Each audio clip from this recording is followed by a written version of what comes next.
बिस्मिल्लाहिर्रहमानिर्रहीम, अस्सलाम वालेकुम। हम शायद इंडिया में अब वो लड़ाई और तबाही देखने जा रहे हैं जिसका अंदाज़ा शायद ना मोदी को है ना बीजेपी को है। देखिए, कल इन्होंने सीएए यानी जो सिटीज़न अमेंडमेंट एक्ट है उसका नोटिफिकेशन जारी कर दिया कि आज के बाद उसका इतलाक हो गया।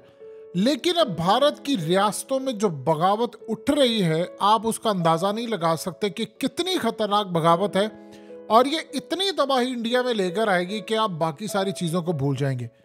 आज देखिए, सबसे बड़ी जो आवाज़ उठी है वो इतनी बड़ी आवाज़ है कि वो पूरे का पूरा खास तौर पर तमिलनाडु स्टेट स्वीप कर देगी।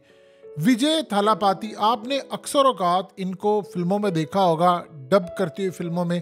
इंडिया के अंदर तमिलनाडु में ये सबसे ज़्यादा हाईएस्ट यानी कमाई करने वाले एक्टर हैं, सबसे ज़्यादा फीस लेते हैं। 65 मूवीज़ में इन्होंने काम किया है, 65 के करीब फिल्में हैं।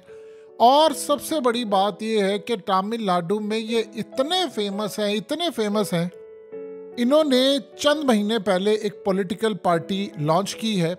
और सबसे बड़ी बात ये है कि अब ये इलेक्शन में उतरने जा रहे हैं, और गालिबन जो सूरत हाल सामने नजर आ रही है कि पूरे का पूरा इलेक्शन स्वीप कर जाएंगे। यानी हो सकता है कि ये चीफ मिनिस्टर हों अगले तमिलनाडु के। इन्होंने तमिलनाडु के चीफ मिनिस्टर को कहा है कि मोदी ने जो ये कानून नाफिज किया है, आपने तमिलनाडु में किसी सूरत लागू नहीं होने देना। हम किसी सूरत इसको यहाँ लागू नहीं होने देंगे। उन्होंने कहा मुसलमानों को फारिग करने का फैसला है, और उसके बाद जिस तरह बर्बरियत के साथ यानी हिंदुओं, सिखों और ईसाइयों समेत तमाम मज़ाहिब को सिटीजनशिप देने का फैसला है, और हमें यहाँ से फारिग करने का फैसला है। यानी खुद ये जाहिर सी बात है हिंदू है, लेकिन वो कह रहे हैं कि यहाँ पर मुसलमानों के साथ ज्यादती हो रही है, मैं किसी सूरत ये नहीं होने दूंगा।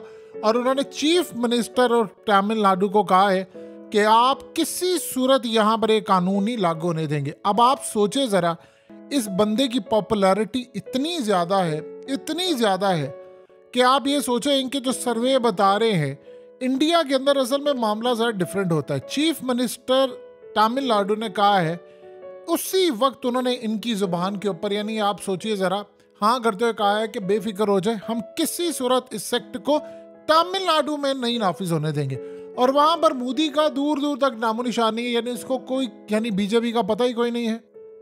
देखिए, अगर चीफ मिनिस्टर ऑफ तमिलनाडु अगर वहां पर ये कानून लागू करता है, विजय की वहां पर पॉपुलैरिटी ये है कि 2 था 1 सीरियत आसानी से निकाल जाएगा। यानी अब वो उसने जो पॉलिटिकल पार्टी अपनी बनाई है वो इलेक्शन हार जाए, ये नहीं हो सकता। सवाल ही पैदा नहीं होता कि वो ये इलेक्शन हार जाए, यानी उस बंदे की इतनी पॉपुलैरिटी है। इंडिया के अंदर असल में साउथ इंडियन स्टेट के अंदर जो एक्टर्स होते हैं वो उनको कहते हैं जी हम इनको भगवान का दर्जा देते हैं, यानी वो इनको बहुत ज्यादा मानते हैं, जैसे सचिन तेंदुलकर, विराट कोहली।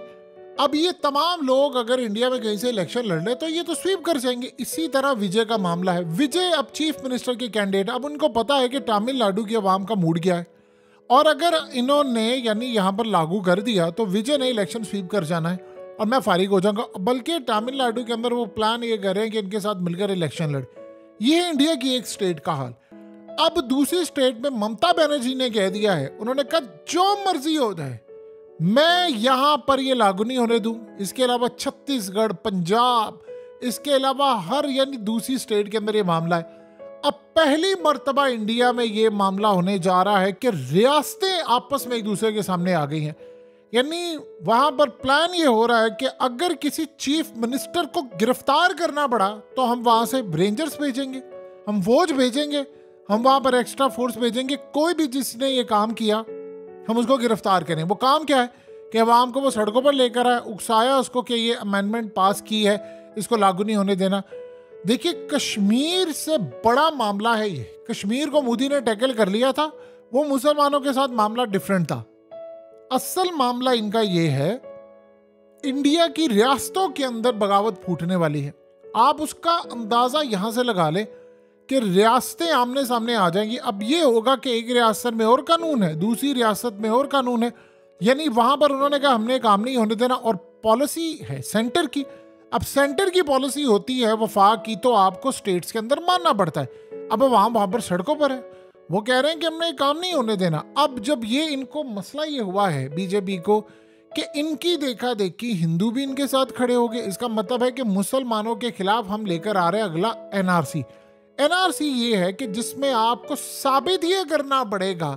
देखिए, बांग्लादेश से, म्यांमार से, दीगर से आए हुए हैं जो इलीगल लोग, उनको ये कह रहे हैं कि तुम्हें साबित करना पड़ेगा कि तुम्हारे आबाओ अजदाद यहाँ पर रहते थे और तुम यहाँ के सारे सर्टिफिकेट दो, तब हम तुम्हें मानेंगे, वरना हम तुम्हें निकाल देंगे और वहां पर डिटेंशन सेंटर बनाएंगे या वहां पर कैंप्स होंगे तो वहां पर होगे। यहां पर आप अंदाजा कीजिए, जो पाकिस्तान से आए, अफगानिस्तान से आए, चाहे वो हिंदू हो, सिख हो, जैन हो या ईसाई हो, उसको कहते हैं कि इलीगल होगे, आओगे तुम्हें सिटीजनशिप दे देंगे। मुसलमानों को कह रहे हैं कि नहीं, तुम्हें साबित करना होगा कि तुम यहाँ क्यों, नहीं तो हम तुम्हें निकाल देंगे। अब जाहिर सी बात है, इतनी बड़ी तादाद के अंदर आप जब ये काम करेंगे तो पूरे मुल्क में बगावत फूट पड़ेगी, और बगावत अब आपको नजर आना शुरू हो गई है। वहां पर आप सोच नहीं सकते कि कितनी तबाहकुन ये सूरत हाल है। और मोदी ने ये कहा है कि मेरा वादा था, मैंने ये काम करने हैं। देखिए, यहाँ पर एक बड़ी अजीबोगरीब सूरत हाल है कि हंगामे फूटने वाले। उन्होंने कहा जी, यानी स्टेट्स ने ऐलान कर दिया है, वेस्ट बंगाल हो जाए, छत्तीसगढ़ हो जाए, पंजाब हो जाए, दिल्ली के अंदर भी इवन के आम आदमी पार्टी के अरविंद केजरीवाल ने भी कहते हैं कि भाई हमने यहाँ पर लागू ही नहीं होने देना। अब आप सोचे जरा कि मोदी का प्लान ये है कि वजीर आला को गिरफ्तार करवाना है। सोचे जब ये सूरत हाल होगी, अब हम तो छोड़ेंगे नहीं। साउथ इंडिया के अंदर मामला बड़ा डिफरेंट होता है। विजय को वो वहां पर समझते हैं कि, यानी आप ये सोचिए कि इस बंदे ने 2009 में एक अपनी पॉलिटिकल पार्टी लॉन्च की थी और उन्होंने, सोचे जरा, ये 2011 की बात है। अब विजय का जो स्टारडम है वो इतना ज्यादा है कि ये बंदा, यानी वहां पर जो फिल्में इसकी जो क्रॉसिंग होती है, जो कमाई होती है, उसका आप अंदाजा नहीं लगा सकते। यानी ये इतना बड़ा एक्टर है, रजनीकांत के बाद अगर कोई सही लेवल पर है तो ये है। तो इंडिया के अंदर इसको देखा जाता है, समझा जाता है, माना जाता है। इसने 2011 के अंदर इलेक्शन लड़ा, और यानी जो लोकल इलेक्शन होते हैं, आप हैरान होंगे, 2 तारीख सीरियत ले गया ये बंदा। यानी यहाँ आप सोचते रह जाएंगे, पहली दफा आपने इलेक्शन लड़ा, बल्दियात के इलेक्शन, इसकी पार्टी सारी स्वीप कर गई। ये सूरत हाल है। अब यही मसला इनका है कि यानी आप ये सोचे कि जनरल इलेक्शन में कूदेंगे और उसके बाद यानी स्टेट लेवल पर इतनी पॉपुलैरिटी है कि अगर ये बंदा जीत गया वहां से और उसने कह दिया वहां पर कि भाई मैं हूं यहाँ का चीफ मिनिस्टर, तुम्हारे बाप में जरूरत है तो गिरफ्तार कर लो, आप यकीन कीजिए पूरा तमिलनाडु इसके पीछे खड़ा हो जाएगा। वो रियासत आपको बचाना मुश्किल हो जाएगा। मोदी को अंदाजा है इस बात का कि लड़ाई होनी है, और देखे उसने इस लड़ाई की बुनियाद के ऊपर ये सारा काम करना है। मिसाल के तौर पर देखिए, उन्होंने कल अग्नि 5 जो है वो न्यू टेक्नोलॉजी के साथ लॉन्च किया, जिसपे वो न्यूक्लियर वॉरहेड ले जाते हैं। चाइना ने उनको क्या जवाब दिया? चाइना ने उनको कहा कि इंडिया अगर ये समझ रहा है कि वो आम रेस में आगे बढ़े तो इंडिया और चाइना का मुकाबला कोई नहीं, हम इंडिया को कंसीडर ही नहीं करते कि इंडिया हमारा कोई कंपटीटर है, हमारे कंसर्न्स ही नहीं है, हम इंडिया को यानी कुछ समझते ही नहीं है। यहां तक उन्होंने बात कह दी है। और साथ उन्होंने मोदी को कह दिया है कि तुम अगर अरुणाचल प्रदेश में गए तो फिर हमारे लिए तुम्हारे पास बड़े सरप्राइजेस है। यानी हमसे बुरा कोई नहीं होगा। सादा अल्फाज अगर ये जबान में समझ रहा तो समझ ले कि फिर हम तुम्हें बताएंगे। उन्होंने कहा ये चाइना का इलाका है, अरुणाचल प्रदेश साउथ तिब्बत है, और ये तुम किसी सूरत हम यहाँ पर ये तुम्हारा हुक्मनामा जारी नहीं होने देंगे, हमारे इलाकों में ना आना। यानी आप सोचें, इंडिया का चीफ मिनिस्टर अपनी रियासत में नहीं आ रहा। अब इसी तरह आप देख ले कि महाराष्ट्र, आप सोचें कि महाराष्ट्र क्या है, मुंबई। सब जानते हैं कि मुंबई एक ऐसी जगह है इंडिया की जहां पर सारे स्टार्स रहते हैं, चाहे वो बॉलीवुड सारा हो, 90% बॉलीवुड तो मुंबई में है, स्टार सारे जितने बड़े बड़े हैं वो मुंबई में रहते हैं। वहां पर शिवसेना की गवर्नमेंट है, उन्होंने कहा है कि हमने तो ये सीए नाफिज ही नहीं होने देना। तो आप ये सोच लें कि इंडिया के अंदर जो लड़ाई होगी वो कितने बड़े पैमाने पर होने वाली है। इवन कि मोदी का इलेक्शन जीतना तय, इसमें तो कोई दो राय नहीं, लेकिन इलेक्शन जीतने का मसला नहीं है। मसला कुछ और है कि आप यहाँ से इलेक्शन तो जीतना अलग बात है कि आप यहाँ पर अगर ये कानून नाफिज नहीं कर, यानी ये तो नहीं हो सकता कि आधे भारत में नाफिज और आधे में नहीं हो। अब जाहिर सी बात है, या तो फिर पूरा नाफिज होगा या नहीं होगा। और सबसे बड़ी बात यह है कि विजय ने 2019 में कहा था, जब मोदी ने सीए का कानून उन्होंने लागू करवाना था, उसे कहा था हम यहाँ पर नाफिज नहीं होने देंगे। उसी वक्त इसके घर के ऊपर कुछ अरसे के बाद रेड पड़ती है और इसके टैक्स का मामला और ये वो, उसके बाद ये कोर्ट में चला गया, कोर्ट ने इसको क्लियर किया। यानी मोदी से और बीजेपी से इनकी जो लड़ाई है विजय की, वो बड़ी पुरानी है। अब सोचिए ज़रा कि ये वो बंदा है जिसके स्टारडम के ऊपर पूरे का पूरा तमिलनाडु चलता है। अब हालत ये हो चुकी है कि सारे के सारे जो मुख्तलिफ स्टेट्स के चीफ मिनिस्टर हैं, इन्होंने एका कर लिया है कि हम सारे अपना एक इत्तेहाद बना लेंगे, हमने यहाँ पर लागू नहीं होने देना। और अगर हमें यानी चीफ मिनिस्टर को सेंटर ऑर्डर करे जाकर पुलिस को सेंटर ऑर्डर, क्योंकि पुलिस देखिए अंडर होती है, आप किस तरह कर सकते हैं? आप जाहिर सी बात है वफाक से आप कहेंगे, यानी जो सेंटर से आप कहेंगे कि आप जाकर गिरफ्तार करो, तो आप साथ मदद के लिए फौज भेजेंगे, रेंजर्स भेजेंगे, ये आप काम करेंगे? ये तो सीधी सीधी बगावत है। वहां पर तो देखें स्टेट जो है वो बड़ी पावरफुल है, पाकिस्तान की तरह का मामला नहीं है। वैसे तो पाकिस्तान में भी 18वीं तरमीम के बाद हो चुका है, लेकिन वहाँ की जो स्टेट्स हैं वो बहुत ज़्यादा पावरफुल है। वहाँ पर एक जगह पर और कानून है, दूसरी जगह पर और है। इस कानून के बारे में जहाँ पर बीजेपी की सरकार होती है वहाँ पर तो उन्होंने कहा देखिए हम ये नाफिज करेंगे।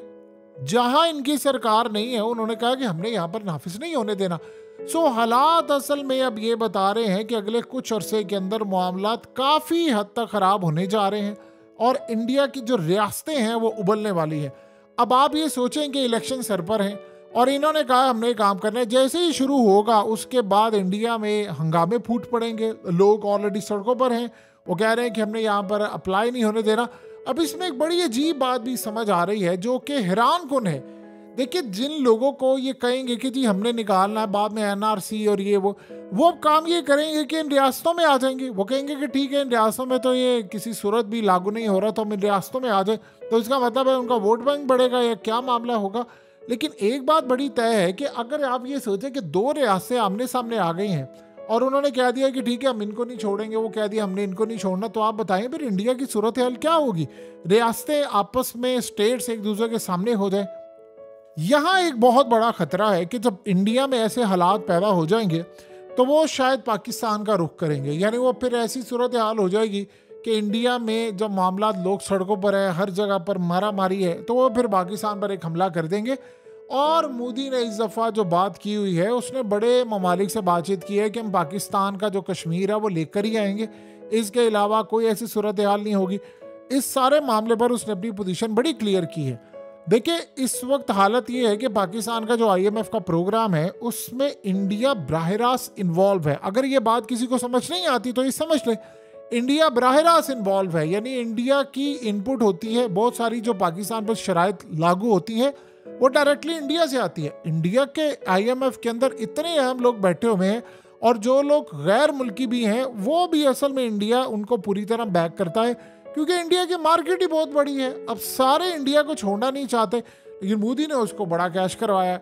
अब सोचे ज़रा कि पाकिस्तान के हालात जब ख़राब होते हैं तो इनको फ़ायदा है, और इंडिया ने बड़ा क्लियर देख लिया कि पाकिस्तान के हालात वैसे ही, यानी लोग इतने मायूस हो गए। देखिए अगर हमें ये बात समझ नहीं आती, इंडिया में चीज़ नोट की जा रही है, कितने लोग मुल्क छोड़ कर जा रहे हैं। इलेक्शन के बाद पाकिस्तान में मायूसी जो पहले 100% थी वो 1000 गुना हो गई है। कोई फ्यूचर इनको नज़र नहीं आ रहा। पाकिस्तान IMF के चुंगल से नहीं, क्या हमारे पास होगा? वही बात होगी, IMF को हम कहेंगे, IMF आपको शराइत देगा, वो मामला। इस सारी सूरत हाल में वो देख रहे हैं कि हमें अपॉर्चुनिटी कहाँ ढूंढनी है इनसे, यानी IMF के थ्रू इनका शिकंजा टाइट करने की। फिर उसके बाद हम इनको इस लेवल पर ले आएंगे कि हम यहाँ पर खड़े होकर इनके मुल्क पर हमला करें। जब इंडिया में हालात ख़राब हो जाए तो वो सारी असल में उन्होंने जो प्लानिंग है वो तरतीब दी हुई है। इंडिया को आप छोड़ें, अगर आप वर्ल्ड वाइड देखें तो आपको एक बड़ी अजीब सी चीज़ नज़र आएगी कि आपको हर वक्त का एक धड़का सा लगा रहता है कि यार आज नहीं, कल नहीं, परसों नहीं, हालात ख़राब हो रहे हैं। अमेरिका के इलेक्शन हो रहे हैं, बाइडन हार गया, उन्होंने बाइडन के हारने से पहले पहले दुनिया में तबाही मचानी है। चाहे वो रेड सी हो, चाहे वो इंडिया पाकिस्तान के हालात हो, यूक्रेन का मामला हो, चाइना का मामला हो, हर जगह पर। तो अब इस सूरत हाल में अगर आपको एक चीज़ नज़र आती है कि इंडिया अपनी सिचुएशन को मैनेज नहीं कर रहा और पाकिस्तान पर चढ़ नहीं दौड़ेगा, ये बहुत बड़ी गलतफहमी। जितनी तैयारी इंडिया ने पाकिस्तान से जंग के लिए पिछले 5 साल में की है, दुनिया की किसी कौम ने किसी जंग के लिए इतनी तैयारी नहीं की। सो अब वो पूरी तरह तैयार हैं और इंडिया के हालात ख़राब होने के लिए भी तैयार हैं।